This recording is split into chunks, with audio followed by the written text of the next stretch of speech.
J'aimais bien aussi comment on expliquait comment les bébés étaient nés. C'est un peu préoccupant pour l'avenir, pour nos 18-20 ans, savoir comment ça se passe et tout. C'est important parce qu'on apprend des choses qu'on n'aurait pas su comme ça, quoi.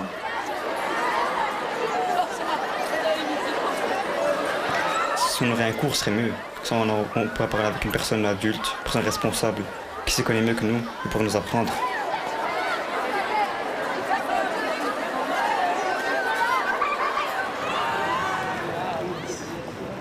Dans notre société, les jeunes sont touchés de plein fouet par un phénomène d'hypersexualisation. La sexualité est présente partout. Nombreuses sont les images transmises et les informations reçues, basées sur des stéréotypes, des représentations déformées, des pratiques douteuses. Ça suscite chez eux des craintes, des peurs, des angoisses qui ne sont pas les bienvenues, en tout cas chez les petits-enfants. Il faut savoir maintenant qu'avec Internet, même les jeunes enfants sont exposés à des films un peu à valeur pornographique et autres qui les perturbent. Et je pense que ce n'est pas la bonne solution parce qu'ils n'ont pas les bons repères, en tout cas. Un jeune enfant trouvera facilement, trop facilement, une abondante documentation généralement déformée sur tout ce qui touche de près ou de loin à la sexualité. Ils sont surinformés et du coup ils sont désinformés, donc ils voient plein de choses qu'ils ne comprennent pas ce qu'ils voient, tout en ayant l'impression de tout connaître. Donc c'est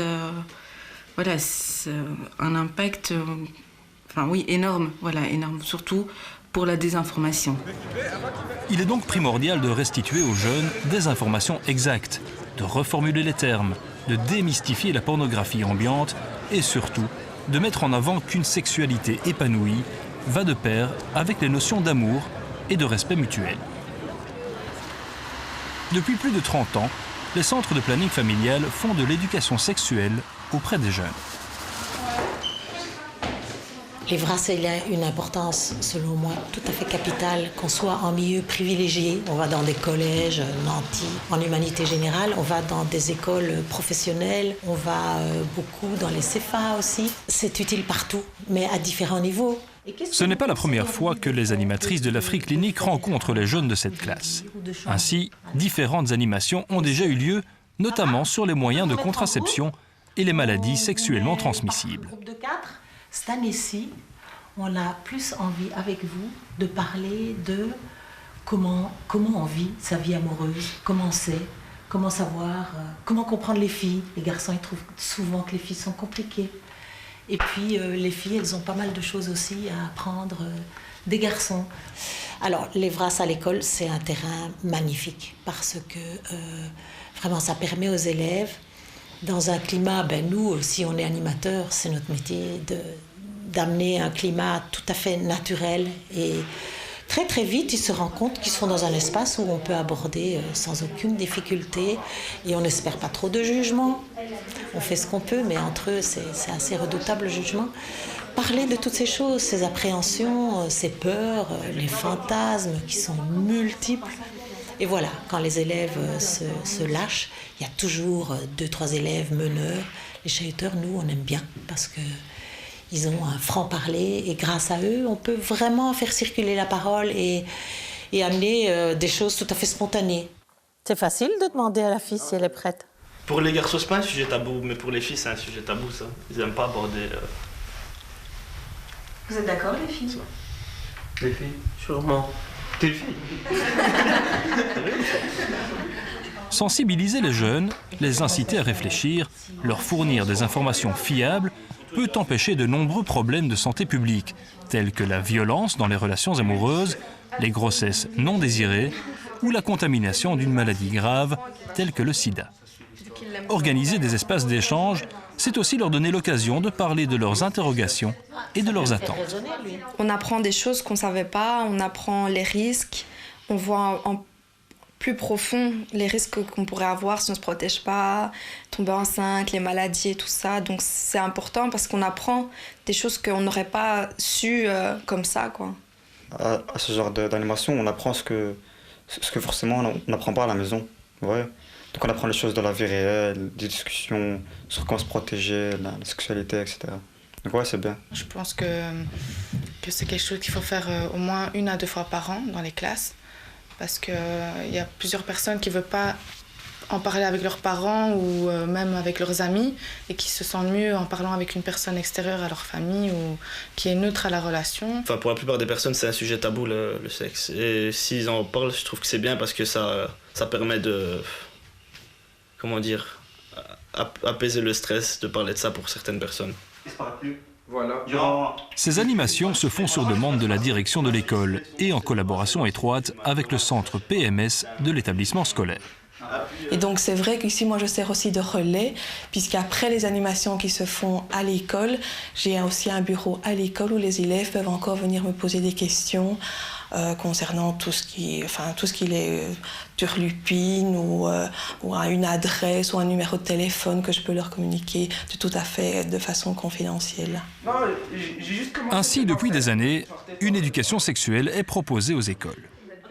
Au fil des ans, elle a souvent changé de dénomination. D'éducation sexuelle et affective, on est passé à l'EVAS, éducation à la vie affective et sexuelle, et maintenant à l'EVRAS, éducation à la vie relationnelle, affective et sexuelle. La Fédération laïque de centres de planning familial a suivi ces évolutions dans notre société. La sexualité est une question de société, n'est pas qu'une question privée. Et donc on touche immédiatement aux identités des personnes lorsqu'on parle de sexualité, la manière dont elles se représentent en public, mais aussi la manière dont les autres vont les percevoir. Et nous savons quand même bien que autant sur les différences de genre, hommes et femmes, ou voir les orientations sexuelles, et selon les milieux dans lesquels on va évoluer, milieux culturels, milieux sociaux, etc., vont se mêler un tas de facteurs extrêmement complexes qui sont liés à la sexualité et qui vont être déterminants en termes d'accès à des droits fondamentaux. Actuellement, tout le monde peut faire de l'EVRAS. Effectivement, il n'y a aucune réglementation concernant la formation des animateurs. Notre fédération, en tout cas, de centre de planning familial, pense qu'il conviendrait de s'assurer que les personnes qui vont faire de l'EVRAS, qu'elles soient animateurs en centre de planning familial, que ce soit des professeurs ou des personnes provenant d'autres ASBL, et soient un minimum formées spécifiquement à ce type d'animation.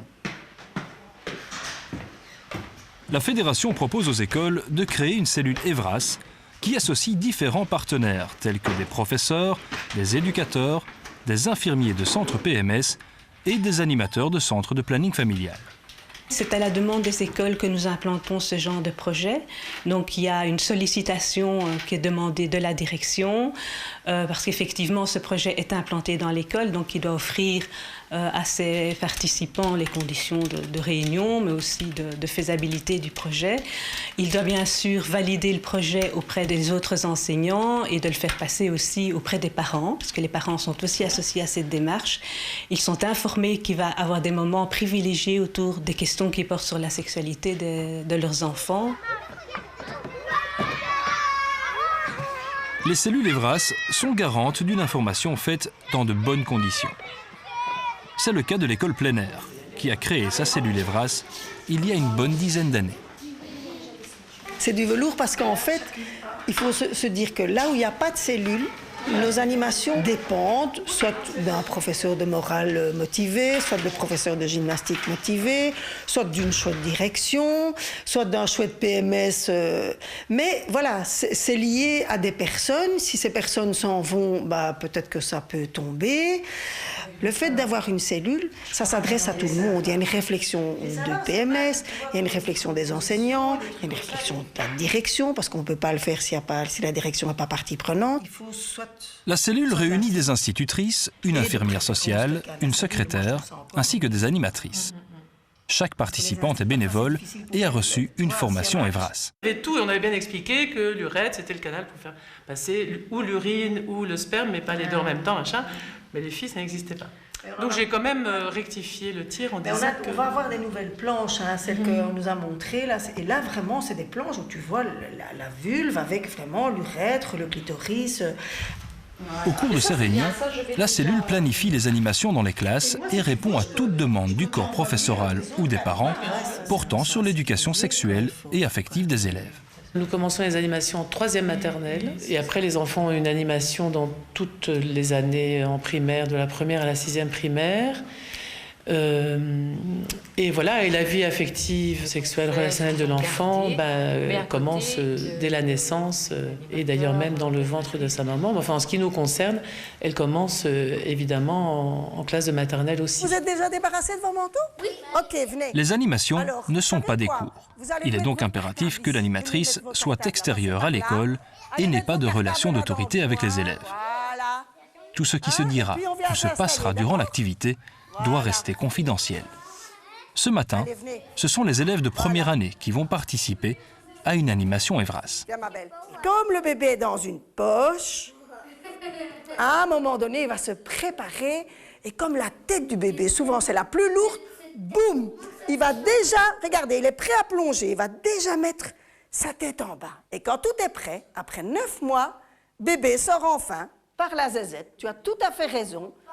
Le bébé sort par le sexe de la maman. Il y a un petit couloir qui s'appelle le vagin, mais il y a un petit couloir entre la poche où il y a le bébé et la sortie.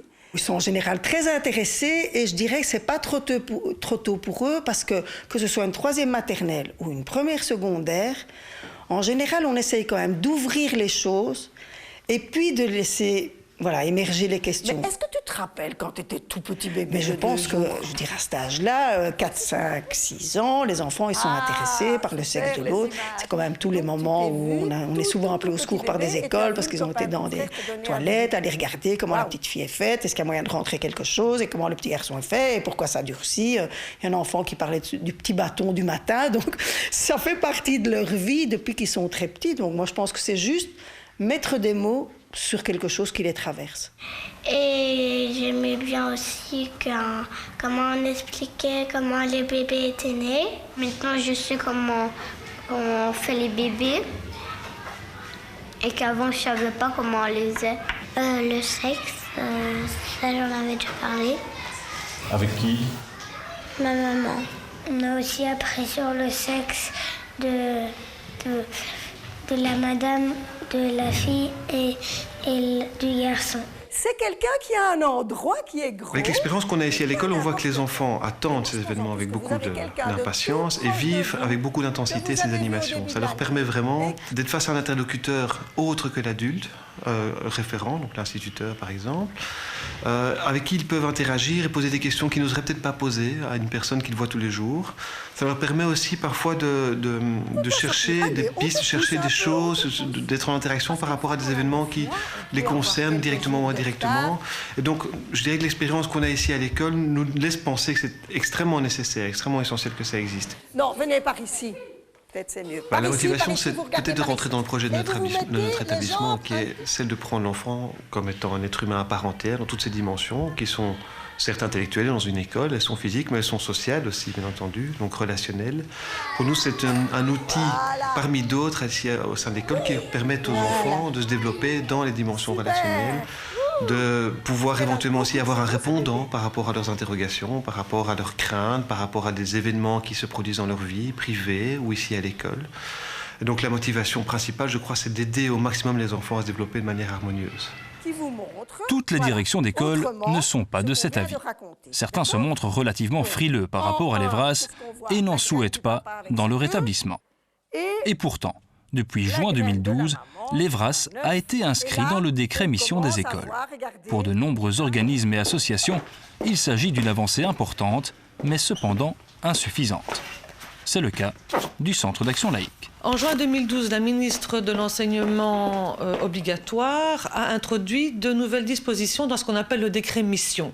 Donc le décret mission, il fixe les missions de l'enseignement. C'est un décret qui existe depuis 1997 et qui est très régulièrement amendé en fonction de l'évolution de la situation. Mais surtout, il a une grande particularité, c'est qu'il fixe les missions de l'enseignement, mais aussi les moyens pour atteindre les objectifs qui sont fixés par les missions.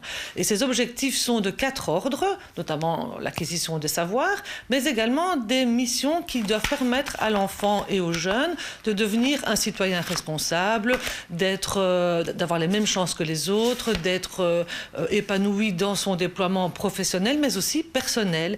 Et donc, dans un des articles, la ministre a introduit comme mission l'éducation à la vie relationnelle, affective et sexuelle. Alors, c'est inscrit comme mission, mais aussi avec une structure qui doit permettre d'arriver à cet objectif. Et c'est là qu'il y a un problème pour nous, puisque, au fond, c'est une mission, mais ce n'est pas une inscription obligatoire de l'éducation affective, relationnelle et sexuelle à l'école. Ainsi, malgré ce décret mission, la direction d'une école pourrait refuser d'aborder certains thèmes, comme l'avortement par exemple. Quand on connaît les répercussions que cela peut avoir dans la vie d'un jeune, c'est inconcevable. L'Organisation mondiale de la santé et la Commission européenne considèrent que tous les jeunes ont droit à une éducation à la vie relationnelle, affective et sexuelle à l'école. C'est une question non seulement de santé publique, mais aussi d'égalité des chances dans la vie d'un jeune. Ainsi, plusieurs fédérations de planning familial, avec le soutien de nombreuses associations et organismes, se sont regroupées en plateforme afin de faire pression sur le monde politique pour rendre obligatoire les VRAS dans tous les établissements scolaires, sans oublier bien sûr de donner les moyens de remplir cette mission. Il existe un document de l'Organisation mondiale de la santé qui est en fait une sorte de vade-mecum sur l'éducation sexuelle en Europe. Donc, qui est un document extrêmement bien fait, qui reprend par âge les grands objectifs de l'éducation sexuelle. L'objectif de cette plateforme est qu'il y ait soit immédiatement dans le décret mission, mais disons plutôt via un arrêté d'application, comme il existe en fait pour l'éducation citoyenne, une meilleure définition qui se base sur les recommandations de l'Organisation mondiale de la santé. Et donc, alors ce texte, donc il faut voir à qui on l'envoie. Nous, ce qu'on a vraiment envie de revendiquer, c'est une vie affective et sexuelle libre et épanouissante pour tous. Et dans ce cadre-là, eh bien, toutes les associations sont d'accord sur ce point-là, que les animations soient faites par les centres de planning ou pas, parce qu'il y a certaines animations qui pourraient être faites par des associations, par exemple, qui représentent la communauté homosexuelle, ou qui pourraient faire des animations sur la discrimination, des choses comme ça. Ça ne concerne pas que nous, et plus on est d'associations, plus on est fort et plus on a de poids au niveau politique. Comme ça, là, le texte... Mais c'est un enjeu primordial parce qu'au fond, quand on maîtrise son corps, quand on maîtrise ses émotions, quand on connaît son corps surtout, forcément, on est un peu plus épanoui, un peu plus sûr de soi et donc on maintient des relations autres en dehors de l'agressivité. Vous savez, l'agressivité, la violence, cela vient aussi de la méconnaissance. Hein. Donc à partir du moment où on informe évidemment ces jeunes de leur corps et à ce qu'ils deviennent propriétaires de leur corps, eh bien, dans ce contexte-là, forcément, ça contribue aussi à diminuer la violence existante dans notre société. À la rentrée 2013, septembre 2013, il y a différentes fédérations autour de la table. Tout le monde n'est pas toujours d'accord sur tout, donc c'est un dénominateur commun. Et ce dénominateur commun, nous souhaitons qu'il prenne la forme d'un décret afin que les écoles alors puissent savoir exactement ce qu'on attend d'elles et de quelle manière non seulement elles peuvent mettre en œuvre cette éducation à la vie sexuelle et affective, mais aussi qu'on puisse évaluer le travail qui a été fait et surtout vérifier, ça c'est la position du CAL dont on ne démord pas, que tous les élèves dans tous les réseaux, à tout niveau scolaire, soient égales devant l'information à la vie sexuelle et affective. Donc nous, ce qu'on essaie de faire, c'est vraiment d'obtenir une égalité des chances pour tous les enfants et tous les jeunes en communauté française, qu'ils soient dans un réseau ou dans un autre, et qu'ils aient les mêmes exigences au niveau des animations à la vie sexuelle et affective. Réunir tout le monde autour d'une même proposition n'est pas chose facile. D'autant plus qu'il existe de nombreux freins à l'EVRAS. Au centre de planning familial Rosa Guillemot à Tubize, on le sait bien. La situation, je trouve, est un peu problématique. Effectivement, ce sont en général les directeurs qui choisissent, qui nomment un éducateur, un prof pour s'occuper de ça, en plus de son travail. Et donc, parfois, c'est vrai que c'est un peu relégué au second plan. Et je comprends tout à fait, hein, c'est une surcharge de travail pour les professionnels. Et donc, du coup, parfois, c'est un peu compliqué à mettre en place, vraiment. on se rend même parfois compte que certains sujets peuvent aussi poser problème. Par exemple, la pornographie, moi je trouve ça très important d'en parler, de relativiser les choses. Et même simplement, toujours le grand sujet qui fait débat, c'est l'interruption de grossesse. On fait des interruptions de grossesse ici au planning familial et on s'est rendu compte que certaines écoles ne veulent pas faire d'animation avec nous à cause de cela. Et ça, c'est quand même perturbant pour nous et pour les élèves, je pense, parce que ça donne un double message. Et on se rend compte que ce sont des écoles catholiques qui font obstacle, qui font barrage et qui ne veulent pas que leurs élèves aient des animations. Et du coup, c'est comme ça que certaines écoles se retrouvent sans animation du tout. L'animation est spécifique pour les filles et pour les garçons de la classe. Cela permet d'aborder certains sujets propres à leur âge. La fille peut être timide aussi ? Bon, souvent, ils sont tous les deux timides. Ouais. La fille, elle est plus timide, elle est inquiète, elle peut. On part sur le respect, qui est une des valeurs principales que nous défendons ici au niveau de l'Evras. Et ce respect permet effectivement de pouvoir entendre l'avis des autres. L'animateur est là pour laisser une place à cet avis-là, lui donner de l'importance, faire réagir les uns les autres autour de ça. Et je pense qu'à ce niveau-là, si cet objectif-là est déjà atteint, le fait de pouvoir laisser la place à d'autres représentations que la représentation classique, c'est déjà quelque chose qui est acquis, à mon avis. Voilà le préservatif féminin. Donc ça a quand même une forme, c'est assez grand, c'est tout à fait particulier, et donc ça se met, c'est la personne qui le met, évidemment, donc on pince entre les doigts et on le met dans le vagin comme un tampon. Donc ceci en fait sort du vagin et le pénis vient se mettre ici. On a besoin aussi des parents dans les animations. Certains parents refusent aussi simplement que leur enfant participe à l'animation. Et ça c'est très problématique. Donc nous, ce qu'on fait, c'est qu'on lui dit de rester dans l'animation et de ne pas participer. Parce que ça, effectivement, dans toutes les animations, on dit aux élèves qu'ils n'ont pas du tout l'obligation de dire quelque chose. Simplement avoir l'information, ça peut être aussi déjà très important pour eux. Déjà, souvent, c'est culturel. De manière culturelle, parler de ces choses-là, c'est pas très évident. Voilà, donc vous entrez ici dans un cabinet médical du centre, un cabinet gynécologique. Voilà, prenez place, hein, vous voyez un peu à quoi ça ressemble. Il y a beaucoup de jeunes qui, une fois qui sont venus, osent revenir. Et on se rend compte aussi au fur et à mesure des années. C'est vrai qu'on essaie de pouvoir intervenir dans les classes, pas une seule fois. Souvent, on les voit plusieurs fois au fur et à mesure du cursus scolaire. Donc c'est vrai qu'il y a une familiarité qui se met en place. Et donc ils osent revenir plus facilement.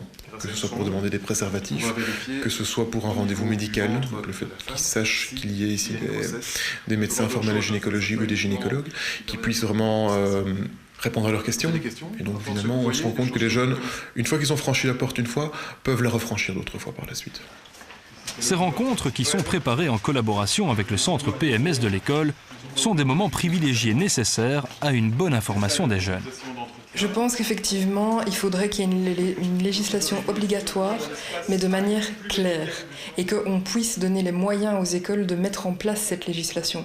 Parce que faire une loi en disant ça doit être obligatoire, mais ne pas apporter des subsides, du temps et des moyens vraiment à mettre en place aux écoles, ça ne servira à rien. Ce qui est bien aussi, c'est que... En matière d'éducation à la vie relationnelle, affective et sexuelle, on peut dire qu'on vient de loin. Et donc c'est bien parce que il y a 30 ans, c'est à peine si on osait conseiller aux directions des établissements scolaires d'en parler. Aujourd'hui, l'Evras est clairement devenu une mission de l'école avec le soutien d'intervenants extérieurs. Ces animations sont faites par des services extérieurs. Et quand j'entends services extérieurs, le centre PMS en est un, les centres de planning en est un autre. Et je vois très bien des animations collégiales, si vous voulez, où il y aurait un partenariat avec les agents des centres PMS et l'infirmière qu'on appelle dans les centres auxiliaires paramédicales, et justement des personnes du centre de planning, dont l'expertise est reconnue depuis plus de 20 ans maintenant. Pour porter ses fruits, l'Evras devrait se faire tout au long du cursus scolaire de l'élève. Des modalités, des règles doivent encore être établies. Mais c'est aux professionnels du secteur à être attentifs au sens que le monde politique pourrait porter à ces futurs changements. Pour moi, la première question qui me vient à l'esprit quand j'entends qu'il y a une obligation décrétale scolaire à ce que des temps d'échange autour de la sexualité aient lieu dans les écoles, je dis pourquoi pas, en soi c'est pas mal. Mais alors je demanderais aussi à ce qu'on réponde à la question qui, comment, où et dans quelles conditions. Parce que là, on a quelque chose à dire, je pense, en tant qu'animateur. Non pas pour défendre absolument notre précaré, comme étant les seuls spécialistes de la sexualité pouvant être dites aux jeunes, loin de là, mais pour aussi que ça puisse se faire dans les meilleures conditions possibles, et parce que je pense qu'on a, oui, un regard d'experts. L'école n'est plus simplement un lieu d'apprentissage comme on le concevait avant. Aujourd'hui, c'est aussi devenu un lieu de développement. L'Evras y a plus que jamais sa place afin de permettre à tous les jeunes de vivre, dans le respect de l'autre, une vie sexuelle épanouie.